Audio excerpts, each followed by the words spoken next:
Dalam nama Bapa dan Putra dan Roh Kudus. Amin. Saudara-saudari yang terkasih dalam Tuhan kita Yesus Kristus, jumpa lagi dalam Renungan Harian Katolik bersama Komsos Keuskupan Agung Merauke, Minggu tanggal 29 Agustus tahun 2021. Saudara-saudari yang terkasih, ada ungkapan, dalamnya laut dapat diduga tapi dalamnya hati siapa yang tahu. Ungkapan ini mau mengatakan bahwa tidak ada seorang pun yang mengetahui isi hati seseorang secara utuh, sedekat apapun relasi yang terjalin di antara mereka. Isi hati akan terungkap dalam bentuk kata dan perbuatan nyata. Karena itu, setiap perbuatan adalah cerminan dari isi hati dan pikiran seseorang. Hati yang baik akan membuahkan hal yang baik, sedangkan hati yang jahat akan menghasilkan kejahatan dan dosa yang mengotori hidup seseorang.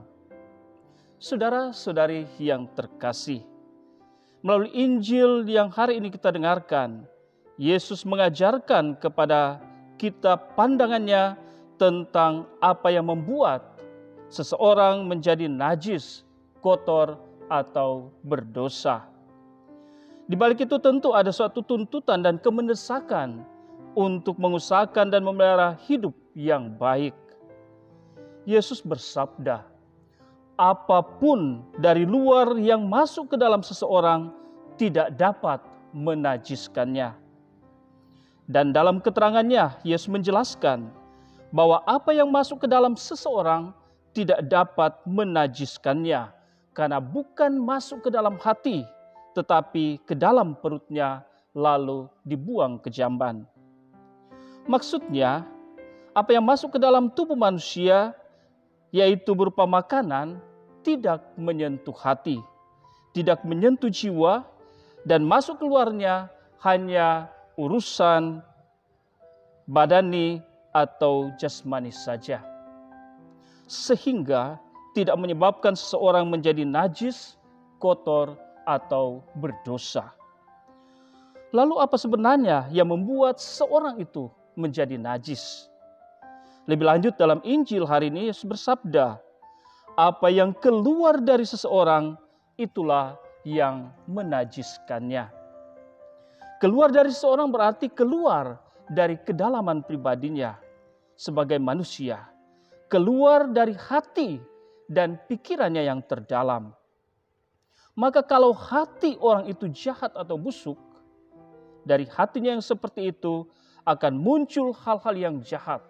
Persinahan, keserakahan, kejahatan, kelicikan, hawa nafsu, iri hati, hujat, kesombongan, kebebalan, dan lain sebagainya. Itulah yang menyebabkan seorang menjadi najis, kotor, atau berdosa.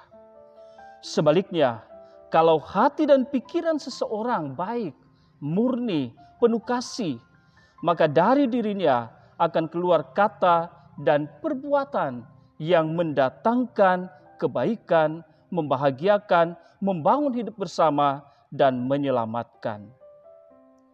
Saudara-saudari yang terkasih, tentu ada banyak cara bagi kita untuk menata hati kita dan menjaga kemurniannya.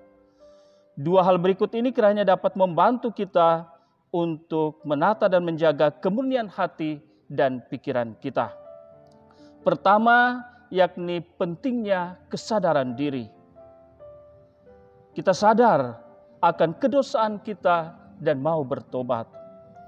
Hati kita akan menjadi murni, bersih, baik kalau kita sungguh sadar bahwa kita berdosa dan membangun tekad untuk membaharui diri.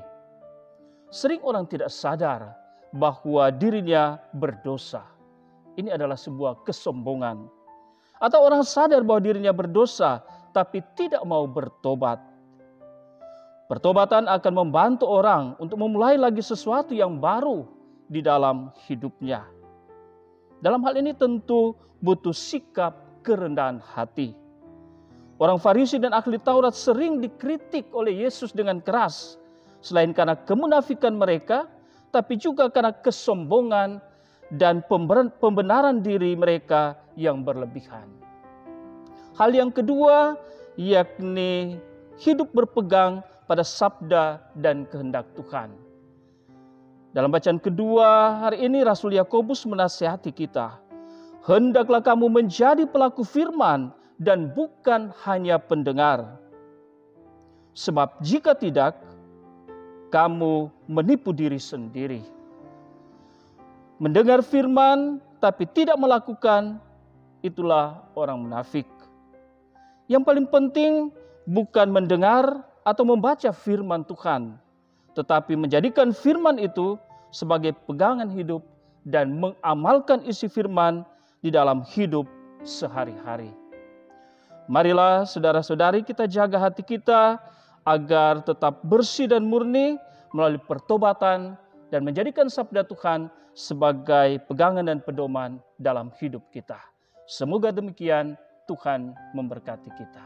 Dalam nama Bapa dan Putra dan Roh Kudus. Amin.